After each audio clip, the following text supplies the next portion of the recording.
కార్తవీర్యార్జునుడి ప్రత్యేకత ఏమిటి? ఆయన వృత్తాంతము మానవ జీవన విధానానికి ఏ రకంగా మార్గదర్శకం అవుతుంది? కరుణా సింధుడు వారిచరమున్ ఖండింపగా బంపె సత్వరితా కంపిత భూమి చక్రము మహోజ్యత్తి స్ఫులింగచ్చటా పరిభూతాంబర శుక్రమున్ బహువిధ బ్రహ్మాండ భాండ ఛటాంతర నిర్వక్రము పాలితాకిల సుధాంత చక్రమున్ చక్రమున్.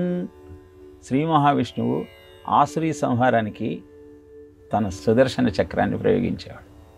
ఆ సుదర్శన చక్రం యొక్క అంశయే కార్తవీర్యార్జునుడు. స్వామి ఇంత ఆసురీ సంహారం చేయగలుగుతున్నాడు అంటే అదంతా నా ప్రతాపమే అన్న భావనతో కించిత్ అహంకారపూరితుడైనటువంటి సుదర్శనునికి గుణపాఠం చెప్పాలన్న ఆలోచనతో భూమండలం మీద హేహయ వంశంలో కార్తవీర్యార్జునునిగా జన్మించమన్నాడు. పుడుతూనే ఒట్టి చేతులతో జన్మించాడు. కృతవీర్యునికి పుత్రుడిగా జన్మించిన అంగవైకల్యంతో ఉన్నవాడికి రాజ్యాధికారం అందుకునే అర్హత లేదు కనుక దత్తాత్రేయుణ్ణి ఆరాధన చేసి 1000 బాహువులను సంపాదించుకున్నాడు. ఇలా 1000 బాహువులను సంపాదించి దత్తాత్రేయుని కృపకు పాత్రుడై ఎవరైతే నా పేరును తలుచుకుంటారో గతం నష్టంచ లభ్యతే. కార్తవీర్యార్జునో నామ రాజాబాహు సహస్రవాన్ యస్య స్మరణమాత్రేణ గతం నష్టంచ లభ్యతే. ఎవరైనా వస్తువును పోగొట్టుకుంటే తిరిగి పొందాలి అంటే ఈ నామాన్ని రోజు జపించటం వల్ల పోగొట్టుకున్నది నష్టమైనది తిరిగి లభిస్తుంది అని ఈ మంత్రం యొక్క అర్థం. ఇలా ఆ మంత్రాన్ని జపిస్తూ పోగొట్టుకున్న వాటిని నష్టపోయిన వాటిని తిరిగి సంపాదించుకున్న దృష్టాంతాలు అనేకం మనకు కనపడుతూ ఉంటాయి. ఈ మొత్తం కథ ఇతివృత్తం మనకు తెలియజేసేది ఏమిటి అంటే భగవంతుని కృప కారణంగా మనలో ఒక ప్రతిభ ఉత్పన్నమవుతుంది. ప్రతి అంటే బదులుగా, భా అంటే వెలుగు, చైతన్యం. అది ఆ స్వామి కరుణ అన్న భావనతో జీవితాన్ని కొనసాగిస్తే అద్భుతమైన ఆనందం మన సొంతమవుతుంది. అది మన ప్రయోజకత్వమే అన్న భావనతో అహంకారంతో విర్రవీగితే అది మన పతనానికి కారణమవుతుంది.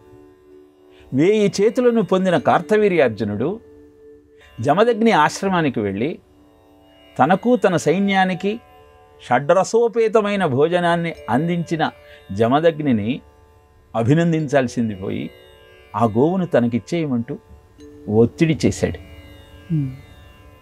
అలా ఒత్తిడి చేసి బలవంతంగా తీసుకువచ్చినటువంటి ఆ గోవును సంరక్షించుకోవాలని ఆలోచన చేస్తే జమదగ్ని కుమారుడైన పరశురాముడు ఆ శ్రీమన్నారాయణుని అవతారం 1000 బాహువులను ఖండించి కార్తవీర్యార్జునుడిని వధించాడు. ఇది కార్తవీర్యార్జునుడు అడిగిన వరమే దత్తాత్రేయుణ్ణి. నేను నీ చేతిలోనే మరణించాలి. అలానే ధర్మం తప్పినప్పుడల్లా మహానుభావులు వచ్చి నాకు మార్గోపదేశం చేయాలి.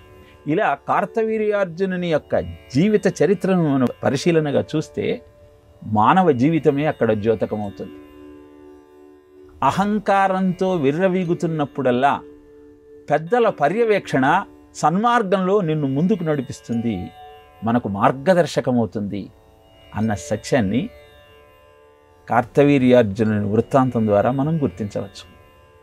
అందుకే కార్తీక శుక్ల అష్టమి ఆ కార్తవీర్యార్జునుని జయంతి నాడు ఆ కథ తెలుసుకుంటూ అహంకారాన్ని దూరంగా నెట్టి అద్భుతమైన ఆత్మానందాన్ని అందుకొని ఇహాన్ని పరాన్ని రెండింటినీ చేజిక్కించుకోవాలి అంటే నష్టపోయింది పోగొట్టుకున్నది తిరిగి సంపాదించుకోవాలి అన్న లక్ష్యంతో జన్మ జన్మాంతరాల ద్వారా మనం సంచయనం చేసుకున్న ప్రారబ్ధాన్ని పోగొట్టుకుంటూ అద్భుతమైనటువంటి ఆ శ్రేయో పథానికి మార్గాన్ని నిర్మించుకోవచ్చు.